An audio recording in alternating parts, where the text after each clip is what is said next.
What's up, YouTube? Welcome to the Annie Tunes In podcast. Today's guest is a special one. It is Bryant Ellis, founder of the Adventure Challenge, a now over $100 million scratch-off adventure book or dating book. They were recently featured on The Ellen Show. Bryant shares his whole journey with the business, what he's up to now, and being financially free at 28 years old, and is now doing a surfing whole documentary series because he's able to do that now. And I think it's awesome, kind of what he's sharing and where he came from and just the whole adventure with the business. It's so cool to see. So I hope you guys love this episode. How's it going? It's going good. How are you doing? Doing pretty good. Where are you located right now? I'm in Redding, California. Oh, nice. I like all the plants. Thank you. Love the plant action. No, I never thought I was a plant person until I got one plant, and then I just became like a plant whore. And now I have plants all over my house. Are they real? They're all real? Yeah, they're all real. Yeah. Oh, wow. God, that's impressive. I can't keep one alive. Well, I wish I could take credit. I have a plant guy. There you go. In waters. He's like from Jamaica. He's super cool. But like every week he comes and waters the plants and takes care of them for me. So yeah, he's a rad guy. Much needed. Plants and fish. Can't do that yet, but that's my goal before I get a pet or anything like that. You should get a jellyfish. Those are pretty rad. Those are cool, but we have them everywhere in Florida, just laying around. Everywhere. I actually want to get seahorses. Oh, those would be cute. Yeah. I think that would be awesome. A whole tank of them would be so cool. So, but they're very hard to maintain from what I've heard. Have you ever been stung by jellyfish? Yes. Really? Yes. It's the worst. Really? Yes. They say someone has to pee on you, but I couldn't let that happen. So yeah, I just put some ointment on it or whatever they gave me, but it was a while ago. But yes, they're everywhere here. So if you go in the water and you just go swimming for the day, you're going to find a ton just swimming around you. So it's kind of scary. The only time I've ever been stung was in Florida, and I was 7. And at 7, it's any pain is a level 10 pain. And for sure. I won't get in the water in Florida. Like whenever I go to Florida, it just freaks me out too much. Well, you guys have stingrays, right? You shuffle your feet, and I don't spend much time swimming in the water. I'm surfing, so I paddle out, and they don't bother you while they're swimming. It's just if you step on one, then they sting you. And yeah. I was actually there like 2 weeks ago when I went surfing in San Diego, and they're like, you just have to shuffle your feet. You'll be fine. And I'm like, I don't even know. There were so many rocks. I couldn't even do that. And then when you're jumping on and off the board, I'm like, what if I land on one? I was terrified.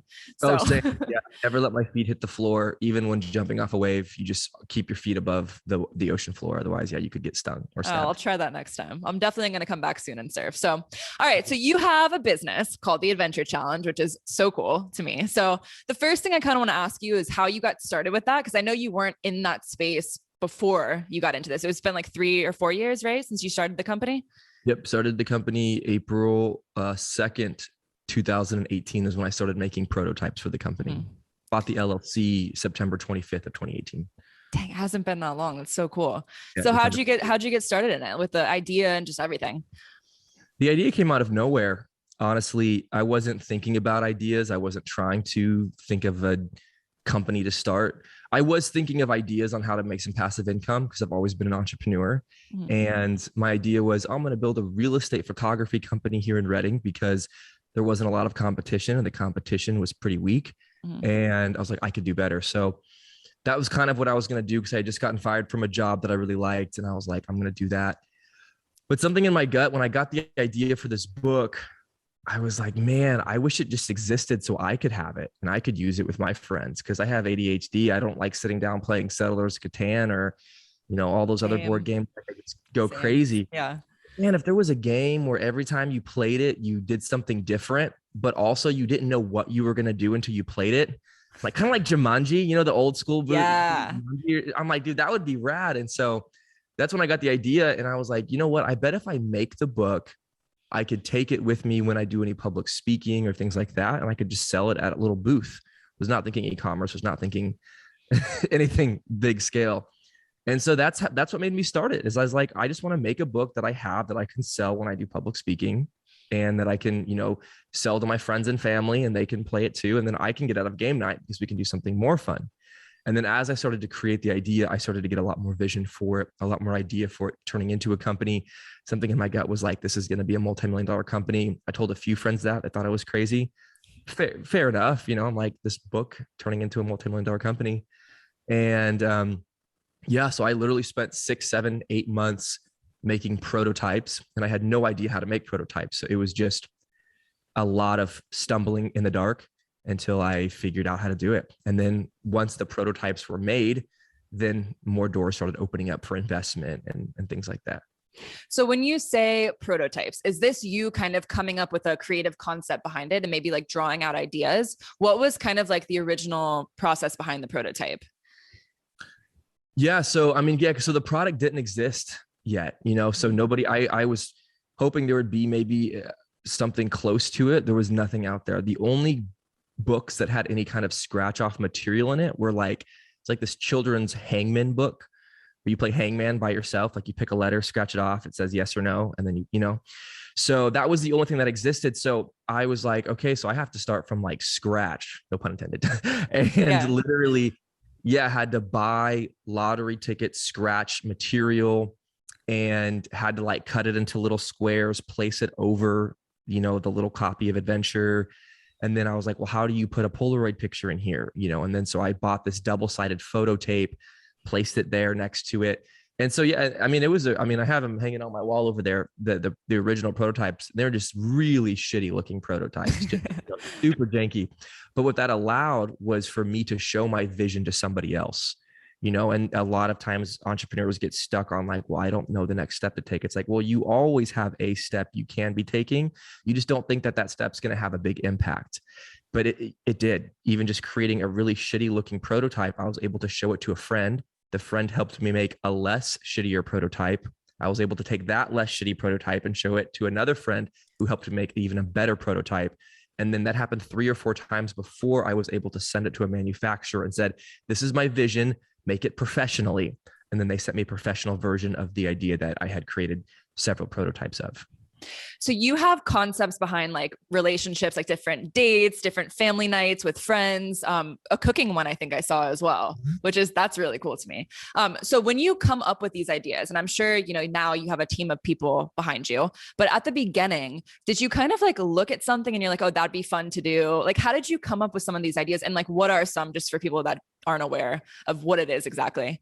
Totally. Yeah. Well, I mean, that was, I think, the secret sauce. And I think that's why we're able to stay ahead of all the copycats that are coming out right now. There's like a ton of people making scratch off date books now. Okay. And which is a really weird feeling to see, like, yeah, like I was the original. Yeah. It's almost offensive because you're thinking, that's my baby, you're duplicating. And you're like, well, any good idea is going to be copied, and for me, I want to stay original my whole life. I don't want to copy other people's stuff. So they can copy and make some money, but like, my company's always going to be the Coca-Cola of beverages, I feel. So, of the scratch off industry anyways. And so, but basically the ideas, they came from literally just diving into your imagination and contemplating what could I do with object A and how could we have fun with a ball of yarn? Like it sounds really stupid, but I would literally hold random objects and say, what could we do with this? That could be fun. And so for like the ball of yarn, for instance, we have a kid's book coming out. And one of the games is like, I was holding this ball of yarn. I was like, what game could we make with this? I was like, I bet if we strung this ball of yarn all over this living room, it could make a really fun laser maze obstacle course that you have to crawl through. I was like, ooh, that would be fun. People would go crazy over that. And then, you grab, a spray bottle, a bottle of water, you buy a stapler, and you just hold these objects and think, what kind of fun things could we do with this? And then you create a game or an adventure around it. So, and then there's also the aspect of, for like our couples book, one of the adventures is you're both making a pie, an apple pie, but one of you is blindfolded and the person who's not blindfolded is guiding you with their hands and they can't talk. So you're literally just walking around blind, without sight, and your partner is guiding you to grab the eggs, crack the egg, stir it, put the applesauce in. And it's like, okay, well, you're doing an activity that's not that original. You're making an apple pie. If a book said, go make an apple pie together, it'd be like, wow, real original. But you're taking away one of your senses and you're adding an element of physical touch and like flirtatious energy where you're having to touch and move, and you're learning to communicate with your partner in a way that you're not familiar with. So it brings a level of connection. And so honestly, it's going to sound really funny, but I got that idea while I was sitting on the toilet. Like I was on my phone, just typing out ideas. And I was like, that's a good idea. And the funny thing is that idea is the most viral video we've made, probably like 100, 120 million views. Jeez. And it's like, I literally, people are like, how'd you come up with that idea? And I was like, yeah, sitting on the toilet, coming up with the idea. But literally it's just like you're taking, some of the ideas come from just taking everyday things that you would normally do and adding an original spin to it, and that's the aspect of incorporating novelty into your everyday life, which I think brings a lot of joy and fulfillment in people's lives. We get stuck in these routines and these patterns and these rituals. And it's like, how can you shake up your day even just 1% every day, whether it's driving a different route home from work, or it's trying a restaurant you've never had before, or, trying to figure out a way to open up conversation with your partner that you've never, thought about. And so that's kind of the ideas behind the book are all ways to kind of nudge you in that direction of, opening up lines of communication, ways of thinking that are original. Yeah, it's interesting to me. And the reason why I love it so much is because growing up for me, I never thought anything was fun. I was like, what is fun? I always was doing like the same stuff. And I'm like, none of this is fun to me. Like, is there something wrong with me that I can't have fun? And then when I got older, I realized that the most fun things are when you're doing something different that you've never done before. And it's always like new experiences, a new twist on it, stuff like that to make things different. And that is what's actually fun. So that's why I love this whole concept so much, is because like so many people are doing the exact same thing. They don't know how to do it any differently. They're not creative. And they're like, how do I make life more interesting? And it becomes, that's people get depressed all the time. They're doing the same stuff and there's no, new twists on things. So I love that so much. And I think a lot of entrepreneurs, from what, my experience in talking to people, is a lot of people have to spend a lot of time alone in order to think of different ideas or just kind of like focus. It seems like for you that you probably had to like do new fun things and figure out like, okay, how can I make this interesting? Like, so growing up for you, do you think that it was something to where like you had to spend more time alone when you before this whole thing started, or were you always doing stuff with friends? Yeah, no, I'm not good with alone time. I'm learning now how to be alone because, one way we cover up our pain or things we're going through is by being around other people. So we don't think, being alone can be scary. And I grew up in a big family. So I grew up around, people all the time, friends all the time, and then, going to school all the time. And so, but I think some of the best ideas come when you're bored, which is interesting. And we don't allow ourselves to be bored enough. We always have something to keep us entertained, something to distract us. And for me, putting down my phone for 2 days, trapping myself in my home alone with nothing to do, I end up pacing in circles, talking to myself, going a little bit crazy. And then ideas just start to pump out. And that's originally how I got the idea for the adventure challenge. Was I was really bored. I was just walking around my house doing nothing, and the idea just popped in. And so, I think alone time is really important for some people to come up with ideas and to problem solve. And then, some people come up with ideas more when they're around people. But for me, alone time is kind of a crucial part of the creative process, I think. So when you come up with a fun idea or fun game or whatever that is, do you run it by different people to be like, hey, would this be fun? Like, how much do you have to tweak each idea for it to be put in the actual book? I mean, now, if an adventure goes into one of the books that people buy now, that adventure was tested probably 5 or 10 different times. And each time there was feedback that was brought to us. We made tweaks to it. We had focus groups. We had moms with their kids, dads with their daughters, friends with their, lovers with their lovers. Like, we've tested it all over the place. And so, but when I first made the book, hell no, I would just write an idea, slap it down and go do it. It sounds like a good idea. And then like, this one sucks. And then, I think the first 1,000 books I sold, none of I think half of the ideas from the date book was tested because I actually took different people on dates like that. I've always been like a creative dater, like what puts this date apart from a date they've ever been on. And so one of like a date I really thought was cool was getting like an air mattress, blowing it up and putting like a nice picnic on it with like a nice blanket. And so I remember I took a girl on a date on the water. It was the middle of winter, so it wasn't like you could swim. And it was this massive king size air mattress. And it just like blew her mind. It was like, she loved the date. We had a ton of chemistry, lots of awesome conversation. And now that's a viral date. Like, that's a date that you see all over TikTok and Instagram. And it was like, oh yeah, like I did that like years ago with the girl and she loved it. And it went into one of the books. And now it's, But the other half of the dates were just concepts that I came up with and thought they'd be cool. And some of them worked and some of them didn't. But now I'm really proud because I don't actually even come up with any ideas for the books anymore. I'm not involved with that process. Okay. I think we have a team of 15 employees who work with the products, and then they get focus groups of like 100 or more people to do these dates or these adventures. And so it's a really elaborate process they're going through. They take a lot of pride in the excellence with each adventure that comes out. Especially, we released a sex book, the Adventure Challenge in Bed. Oh, yeah. We hired sex psychologists, sex counselors, relationship counselors. We hired a large team of experts to where we can minimize the triggers and trauma and anything that could come with the book, because sex is a very vulnerable activity. And we don't want to just go telling people to go do this crazy thing that could have, consequences relationally or actually form disconnection. And so we were very careful with the people that we brought onto the team to help us navigate through that. So that took us probably 18 months to make because of how intense we were about making sure that each challenge was bringing more connected sex, and it wasn't just like, go try this, So how many adventures are in each book? Well, it depends. Each book is different. Well, that one, for example, I guess we'll talk about that one. How many adventures are in that one? It has 30, I think 30, 35. Yeah, I think 35. Okay. So what's an example? Because in my mind, I'm like trying to picture this right now. What is an example of one of them? Totally. Yeah. One of them that's fun. This is a more cheeky, just fun one that's not super crazy, but it's called the Mr. and Mrs. Smith.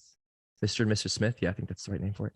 And essentially you have a dinner together, like a small dinner that you guys make, but then it starts off with Nerf guns, and then you have a Nerf gun fight in your house. Whenever you get hit with one of the Nerf darts, wherever it hits, you have to take that piece of clothes off. And that's part one. I'm not going to go into part two or part three. Okay. But basically, I can kind of see where it's going. Where it's progressing to, yeah. But it's what that's doing is it's introducing fun into sex again. Yeah. You know what I'm saying? And I don't know what rating your podcast is, so I'm gonna be very careful with my language. It's all good. But it's like the goal of sex should not be just to orgasm. You know what I mean? It's connection, it's play, it's intimacy. And so a lot of the challenges have that fun element of like you're running around a house shooting each other with Nerf guns, like you're tapping into that inner kid. You know what I'm saying? Like, and you're having fun with your partner again. So that's one example of one of the sex challenges. Yeah, I feel like everyone, because it's funny when I talk to people that are even like 65 years old, and in our minds, we're like, that's so much older, but they are literally still children. Like they do it's crazy. And everyone I think craves that, that like, connecting to the inner child, because that's what everyone kind of goes back to is like, how you were when you were a kid, what you did when you were a kid. Like people always think about it. We all do. And I think, doing challenges like that or adventures like that will relate to every single person, no matter what their age is. So I think that's really, a smart way to go about it. How many adventures have you done in total? I mean, hundreds. I mean, like when I first came out with the book, I was doing all of the challenges myself to get video footage of it to make promo videos. Mm-hmm. So I don't have a number I could give you. I've done hundreds of adventures. Yeah. So many of them to the point to where you do 20 adventures a day. It's not as fun anymore, so it becomes crazy. So, but yeah, we did a lot of adventures. Yeah. So are any of these adventures involving traveling, or are they all things you can do kind of wherever you are? Anywhere you are, it's universal. So, I mean, now we just started selling in Germany and Mexico, Canada, Australia, Brazil. Like we're by the end of this year, we should be in most countries. We have to tweak adventures for each different country because it's different to tell somebody in Germany to go, like in America, you can say, hey, go hot tub hopping, where you kind of go to different hot tubs and that's whatever. A cool idea. Yeah, it's fun. In Germany, I don't know the laws, but you could get arrested and that could be a huge fine. As in America, most places it doesn't really matter. You know what I'm saying? You can go to a hot tub and the security just goes, leave. And so we have to tweak our adventures depending. Oh, India is another big one. We're about to start something in India. It's like, we don't know how popular are hot tubs in this country? How popular is this activity in this country? So depending on the country, we have to change the adventures quite a bit. But as far as within the States, we don't. And then as far as travel, no, each adventure tells you how long it's going to take, what time of day to do it and things like that. We are making one for travel though. That is specific for traveling, but none of the adventures tell you to like buy a plane ticket and go to Canada or anything like that. Okay, so it is more of a process than I thought, because you probably have to change the language inside the book as well, right? Do you have to translate it to fit each country? So it's okay, so that's a big process. So you're creating basically a whole separate book for each country, right? From what it seems like. No, yeah. I mean, it's crazy. Like we thought going internationally would be easy. But like, that's the things we have to do to stay ahead of our competition is like, they aren't thinking these things through. And we had to, I mean, it's a multi-million-dollar process to go worldwide. And so like creating it in America was simple compared to the aspect of, hiring different people in Germany or China or India to help translate the book and cross-reference ideas and, find places to ship and sell without it being $30 of shipping. So yeah, it's been a pretty elaborate, our staff is like, I think we have 115 employees now. Dang. So it's grown quite big from, just me in my bedroom or sitting on the toilet coming with adventures. Fast. I mean, you've made like almost $100 million in sales. Is that right? We've made over 100 million, but we hit 77 million in sales last year. So we thought we were going to hit that 100 mil last year, but we got close, but this year we'll go over 100 million. Yeah. That's insane. Did COVID really help that? I'm sure it did. It did. Yeah. I mean, at first it dipped for like 2 days when everyone was panicking and thought, gonna go to shit. Yeah. But no, yeah, for 2 days it dipped and then it doubled. And that was crazy for us because it was like we had 15 employees then, and then we had to double to 30 because sales went from, $30,000 a day to $60,000 a day instantly because everyone's stuck at home and needs things to do. And so we're training people over Zoom and Skype. And I'm like, wearing a hazmat suit, going to people's houses. Cause I was back when I thought it was like crazy. And then I know it was like, you go into places trying to like train people and then decontaminate before you go back to your own home. And that was a crazy, but yeah, COVID definitely helped give us an extra kick. Yeah. I mean, that's a shitload as far as overall growth goes. And as far as like building that. So I know you said like the videos were a huge thing, like the marketing. Would you say that's kind of what helped it grow so much, or like what, because it's really tricky when you think about it from an entrepreneurial standpoint, is like getting the message out there to, even 1 million is tough, but to push past that, to really keep growing. Like what was the biggest thing for you? Was it mostly the marketing? Yeah, I mean, it was 100% the marketing, and we didn't have videos go like viral at first. A lot of people are trying to make a video to go viral, and that didn't work for us. Going viral for us is figuring out, a good ROAS on ad spend.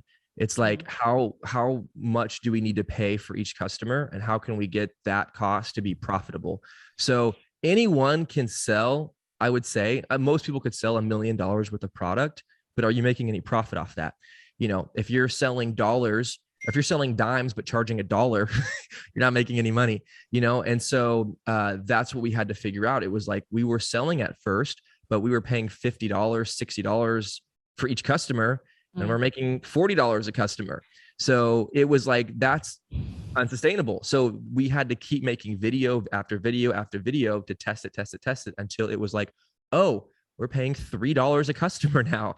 You know what I'm saying? And so then you can scale that. Let's put $300 in, $600 in, and to the point to like, I mean, now we probably spend $1 million, $1.2 million every month on just marketing.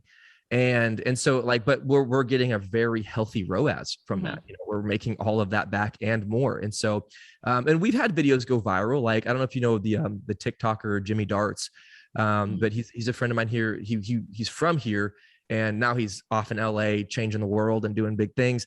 But he was like, hey, I'd love to, I could take one of your books and make a video with it. And we're like, yeah, go do it. And he did it. And it was right after Valentine's Day, and it went crazy viral. And that spiked sales up really high.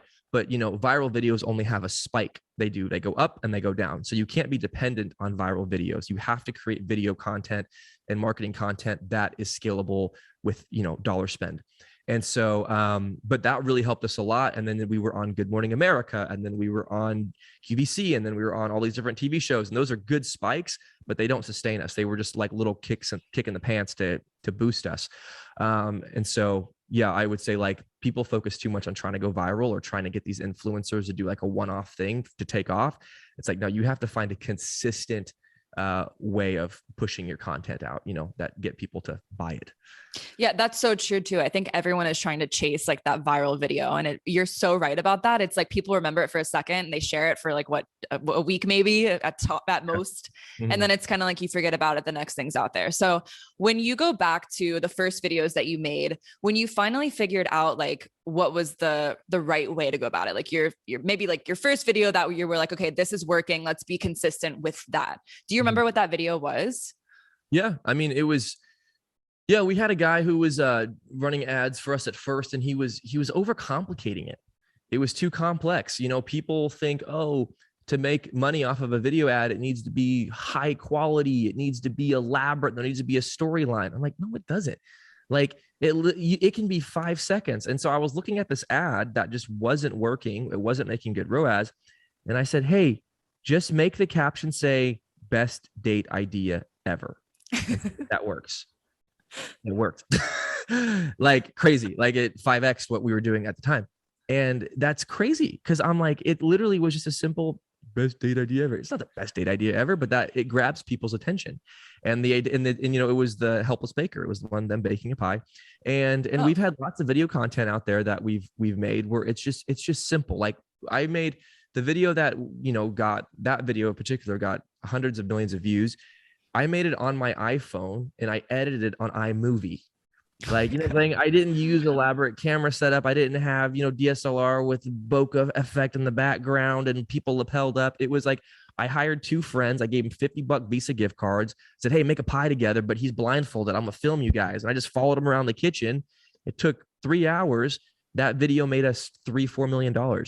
And so when people, Robert Kiyosaki says, don't worry, be crappy. I'm a firm believer in that. I'm like, if you have the resources to up the excellence and up the quality without it really affecting your consistency, then do it. But at the beginning, you don't need to have a high resolution, perfect frame and cut director ad.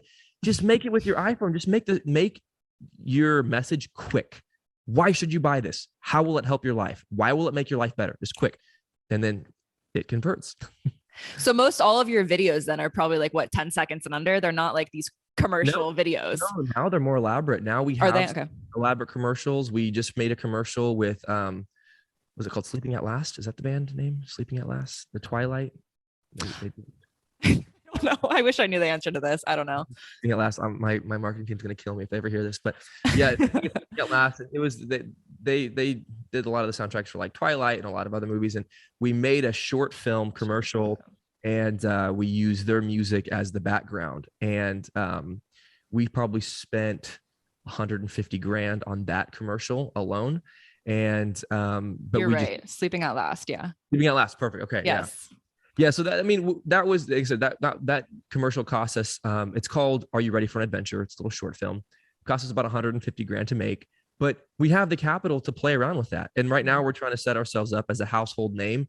And like in a couple of weeks, we're going to be on the Ellen show. That's so exciting. I'm stoked about that. But we're making all this content now. So when people see us, they do have more brand trust with us because like I said, there are some other competitors out there. So it's like, we have the capital to make $100,000 commercials now. Let's do it.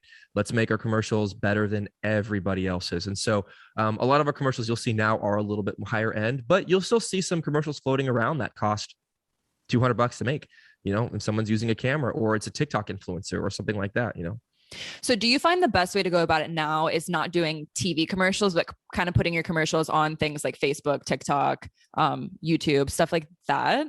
I know that's like a tricky question for a lot of people. Well, you kind of have to ask yourself who your market is. Like, do you watch TV a lot? Never. Never. Exactly. Like, who watches TV a lot? No one. Netflix and YouTube. That's pretty much it. The only people who watch live TV are typically older generation. Yeah. And so if you're marketing towards them, TV is great. You know what I'm saying? If you're trying to get grandma sitting on the couch, then like awesome. If you're trying to get Gen Zers, they're not watching TV at all. They're all on their phone. Even millennials, 90% of millennials. Yeah. So we put a lot of ads on like Hulu. That's TV for us. So we're on Hulu, we're on Amazon Prime, we're on these different streaming platforms. And then we also did radio for a little bit, which was fun. In like the cities that listen, like a lot of people are in traffic and listen to radio still. But as far as like TV, no, we don't do a lot of that. We'd like to do a Super Bowl commercial in the next couple of years. But you know, that if we're talking a couple $1 million spend just for that. But that would just be more of a, you know, branding idea versus like, it's not like everyone watching the Super Bowl is going to go online and buy our book right then. It's just more of establishing. But yeah, TV ads are not our, you know, prime source of revenue by any means, you know. Yeah, I wouldn't think so. I would think that mostly, the social media and getting kind of the word out through there and showcasing what the adventure actually is in like a kind of real way is the best way to go about it. I think a lot of people now, like kind of what you were saying before, a lot of people are kind of craving that like real content, like not too crazy over the top, but it's very realistic for everyone else. Yeah. So when it goes about kind of like your role now, because I know you have a ton of employees now, but what is your day to day? I would say, like, what is your role now? I know you're probably all over the place, but just a typical day. No, actually my day-to-day is simple now. I'm basically retired. So I literally, amazing. I resigned as CEO, basically hired my business partner to take over as CEO. And there goes my mic. One more time. There we go. I basically meet with him and a few other leaders in the company once a week. And they give me the overview. Good Lord, this mic. Is it unplugging? Let's see. Check. 1, 2. Check 1, 2. Better work now. Okay. Yeah. You're sorry about that. But yeah, I basically meet with them once a week and hear what's going on, and if needed, give some direction. Like, hey, I'm looking at your dog in the back. Sorry, buddy. He's like jumping up and down. Aw. He's like, I deserve to be a star. I want to be on the podcast. I know. Oh, okay. So yes, keep going. You give them some direction within the week. Yeah. Or, you know, I make the big decisions, you know, like which new book are we coming out with? You know, are we going to go with this investor, things like that. But no, Ben Day runs the business as a CEO. That's no, I mean, 1 second. Okay. Go for it. This is the most interruptions I've had on a podcast from him. He's totally fine. Quiet. Super cute. So it's all good. Okay, cool. Yeah. Well, okay. So what do you do in your free time then? When you're not working? Yeah. So right now I'm actually working on a YouTube series. And so it's literally, I actually spent well, this actually was just released, so it's not going to be news, but I actually spent the first month of this year in rehab. Basically, like it's like weird because I didn't feel like I was an alcoholic, but it definitely was getting to the point where life was getting stressful to where I had to drink every night to kind of get to sleep. And then the stress of running the business and all that kind of stuff would just compile on top. And I was like, I don't want this to be my trajectory. I don't want to keep having to drink to go to sleep. So I went to a rehab for 1 month.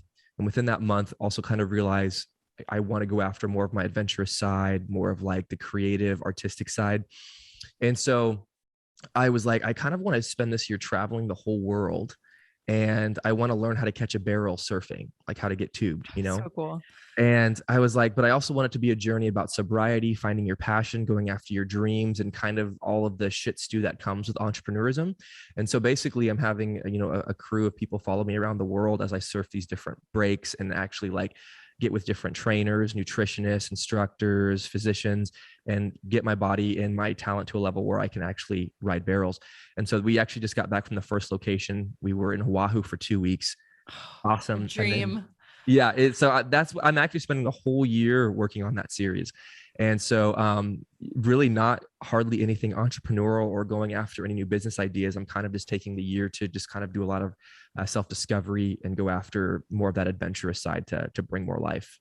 Well, you busted your ass for how long? So you deserve it. I mean, it's time to do stuff like that, you know? And I feel like, I mean, that's super important too, to kind of like figure out like how your thoughts are when you're by yourself. And surfing, I'm sure, is like the best way to clear your head, like in different places. Water's magical, you know, it's really healing. Yeah. Yeah. So to have that is super important. Is that one of the reasons why you stepped down as CEO? Yeah. Well, that also, you know, I'm an entrepreneur. I don't think I was wired to be a CEO. You know what I mean? Like the core of my entrepreneurism is to create financial freedom for myself and to work with rad people and have a fun team. It was not to spend, 8 hours a day on logistics and operations and funding and marketing and all of these micro details of building and scaling a company. Like, that's not fun for me at all. I created the book to help create more of an adventurous lifestyle. And what it did for me is pigeonholed me into a dark, golden handcuff prison. And I was like, there are people who are like my business partner, Ben Day. He's very wired to be a CEO. He wakes up and comes alive doing that. I do not. So part of the stepping down was because I was like, I enjoyed being the rock star and feeling like, the big man, the face of everything. But at the end of the day, I was like, yeah, you can be the big man, the face of everything and hate your life. And I'm like, I don't want that. I'd rather have less attention and thrive more in my passion than vice versa. And so that was kind of another big reason for stepping down.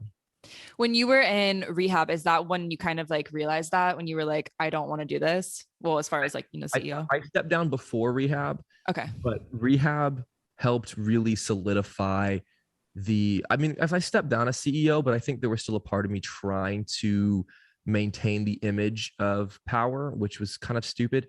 But I think rehab really helped establish like, no, like I actually need to let go of Adventure Challenge even more so I can focus on these other things. I think there's also that fear that you get when something amazing happens in your life. It could be dating, it could be a new job. It could be something like a company taking off. Is this the best thing in my life that's going to happen? And if I don't cling to it, am I going to look back and regret that I didn't cling on harder because it's the best thing? Mm-hmm. And that keeps a lot of us in dysfunctional relationships. And I had a dysfunctional relationship with my company where it was like, I actually believe that the older I get, better and better and better things are going to happen to me. And I actually attract that type of energy as well. And with this company, because it was the biggest thing that's happened in my life thus far, it was kind of scary to say like, I'm actually letting go of this. I mean, I let it go. I still own the company and I still, to an extent, run it, but letting go of like my identity being attached to the creator of it and actually going out and pursuing other things and saying like, I believe my next venture I'm pursuing is going to be twice this big. And then after I let that go, the next thing. And so, yeah. It is hard because I feel like year after year, especially when you're young, you like grow so much because you're like 28. 29, 28. Yeah. I feel like I'm 26, but every year, like from 22 to 23 to 24, it's completely changed. And I'm like, my needs change. What I want to do changes, my hobbies, like everything. So it's hard to kind of be attached to something when you're like, I'm going to keep changing and wanting to experience and try different things. So it's like, when do you kind of break away from that? It's really a challenging thing. And also like, do you find that it was hard to have a personal life being so busy? Like, did that kind of hurt you? Yeah. I mean, it consumed my life fully for a while. I mean, but I think, and this is the balance, because right now I think emotional health and mental health is becoming more popular. But the pendulum swing is starting to go too far to the other side, where it used to be grind, don't sleep, don't eat, don't breathe, don't do nothing, grind. And now it's like, no, mental health, mental awareness, self-care. And it's a little too much to the point where it's like, here's the truth. For anything to be crazy successful, and I mean like crazy successful, I'm not talking about making a few extra bucks of passive income. You have to, for a season, obsess over it. There actually is a little bit of an unhealthy relationship that you kind of create with the thing like that, because it's not normal. It's not, you know what I'm saying? It's not normal for a company to go from 0 to 100 million that fast. It's not normal for that type of growth and that many people. It is all consuming. The thing is understanding that has to be temporary and knowing when the cutoff point is. And so like I mentor a lot of entrepreneurs and I'm like, your life might not have a great balance for a season, but that's okay. As long as you are still taking care of yourself. And one of the ways you got to do that is probably letting go of some substances as well, because that's going to be the temptation to numb, to push yourself to get through it.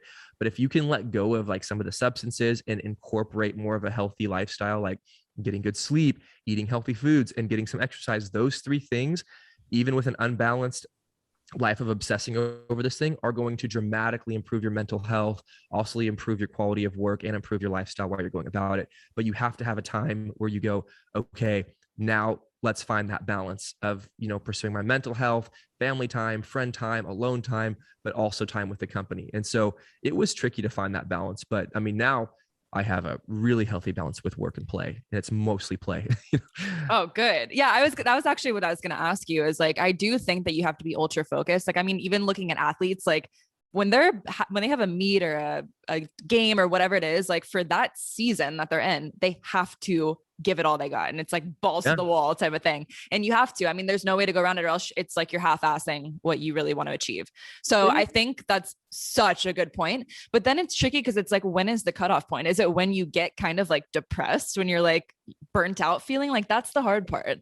Yeah. I mean, and I don't have a perfect answer for that, but I do know that it's not for everybody.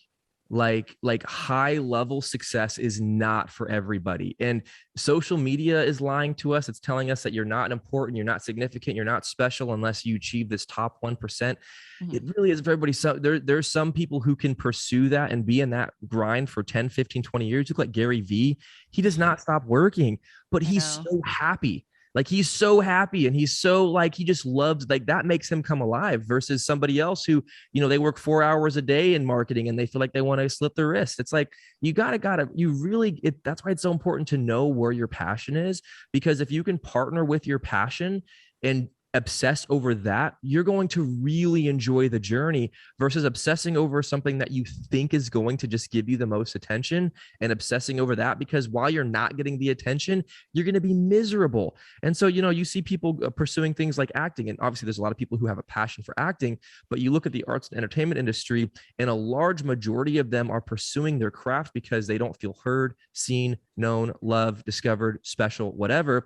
And so they're putting this obsession into this craft like acting, and 5-10 years go by and they've booked 2 commercials and a one-liner, and they're miserable, they're burnt out, and they're depressed, and they're like, well, this is what it takes. It's like, no, for me, like I pursued acting for a season. I came alive in the audition room. Like when I got an audition, that was my big star moment. I got to perform in front of 5 or 6 judges. I got to do my thing. I got them laughing, whatever. I go home feeling like I'm on top of the freaking world, whether or not I got the part. And it was like, because I just loved it. And I was like, I could have done that for years. But if you can't tap into that type of love with what you're doing, then yeah, you have a very short expiration date on how long you can pursue it. And also, you're just not going to be happy. And so I think it's really important for us to start really figuring out, like, what are the things that I could do? And if I never was ultra successful, I would still love the journey of pursuing it. And when we can tap into those things, there's a good chance you could be ultra successful, because you have a superpower that a lot of people don't have in that industry. And it's the love for the craft.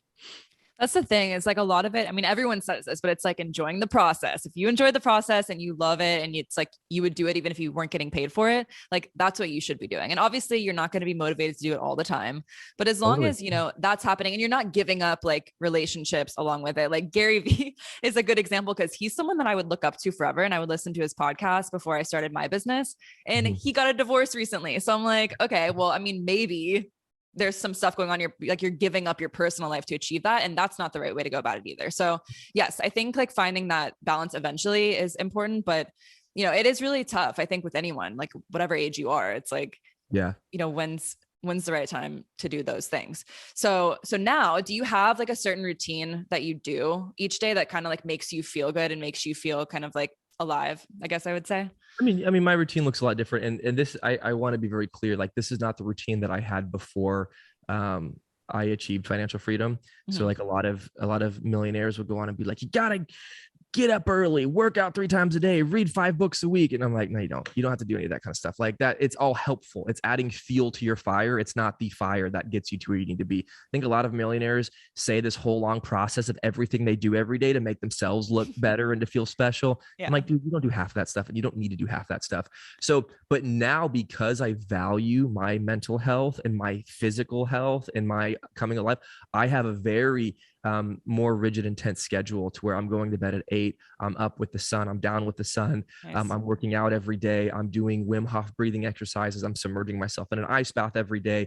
And I'm going to counseling. I'm doing therapy, and all of these things, which like I really enjoy doing, because I feel myself coming more alive, being more present, being healthier. And it's just like, yeah, I like doing that now for my mental health. And also, when you become financially successful, you lose the a lot of pain. leaves your life, because you actually have more opportunity to avoid pain, because you can hire people to do the things that you don't want to do.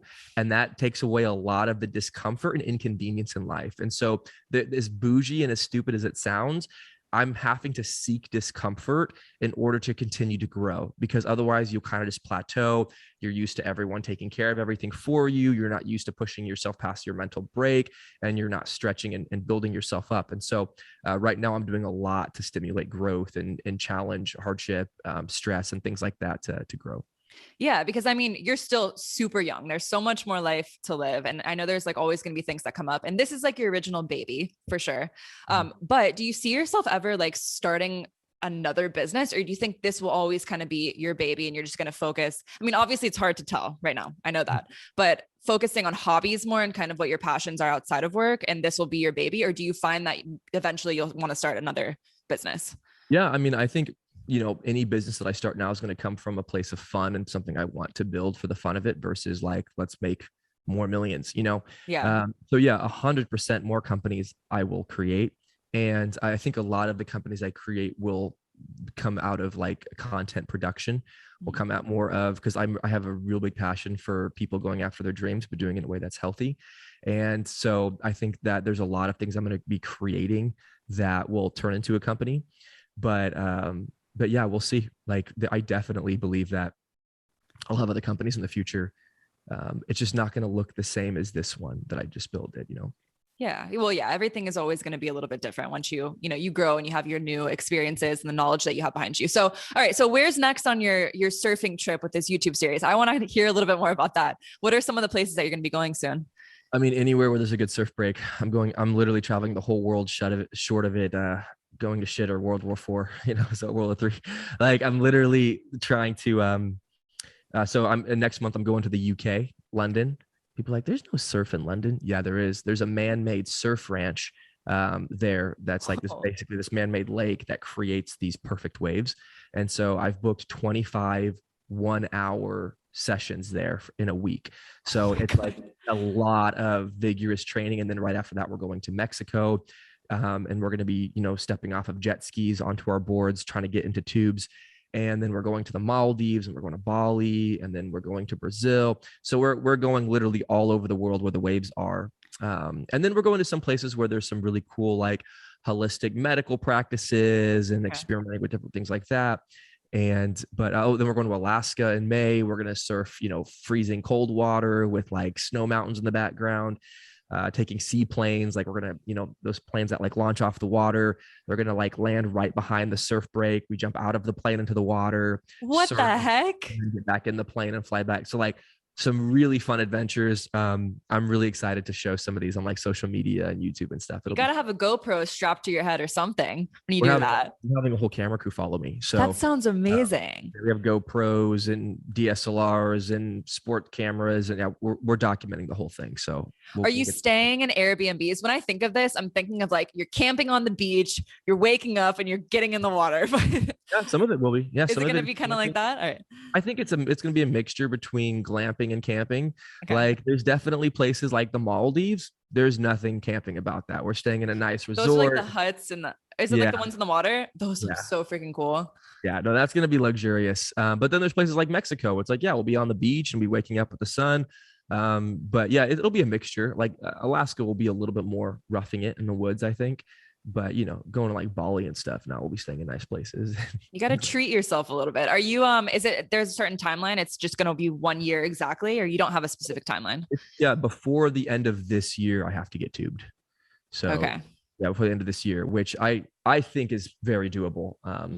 So yeah, I think it's doable. When is the first episode going to be out, or is it already up?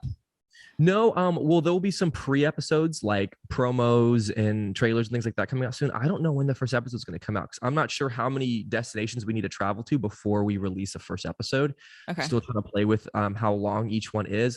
And then we're still playing with the idea of it being a documentary from like beginning to end. So we're still playing with a couple of those ideas, but we'll start posting content to YouTube pretty quick. And the YouTube channel right now is just the Fail Journal YouTube channel. And we're going to start creating content and posting it up there pretty soon. but also just my social media on Instagram page. I'll be posting a lot of the stuff for people. Oh my God, I'm really excited. I'm going to watch all of it. That sounds amazing. Can't wait to see it. So. All right. Well, where can they find you? I know the your YouTube channel, but where can they find your website, your social media, all that stuff? Yeah. So social media is Bryant S. Ellis. I'm mostly active on Instagram. I just started TikToking like 2 days ago. Well, you're becoming a TikToker right. now. Yeah. I'm like, all right, I hate TikTok, but I'm going to start posting videos of stuff I like to talk about and whatever. But then, yeah, the Fail Journal is my podcast. Haven't released an episode in a while because I've been busy, but and then they can find me on YouTube also, the Fail Journal. And then any of the books that they want to look at, my adventure books, it's just theadventurechallenge.com. And where are they sold? Which stores? E-commerce. Okay. It's all online. So Awesome. all online. You can buy it on Amazon, you can buy it on our personal website, you can buy it on a lot. We're going to be in retail this year. No, there's going to actually I think like 700-800 different stores will be in retail. That's so freaking cool. Yeah. So we'll be in retail this year. I think we're already in Kohl's and a few other ones, but yeah, this year we're having a massive retail rollout. So awesome. Well, I'm excited to see the journey, and thank you so much for sitting down with me today. Yeah. Thank you so much for your time. All right.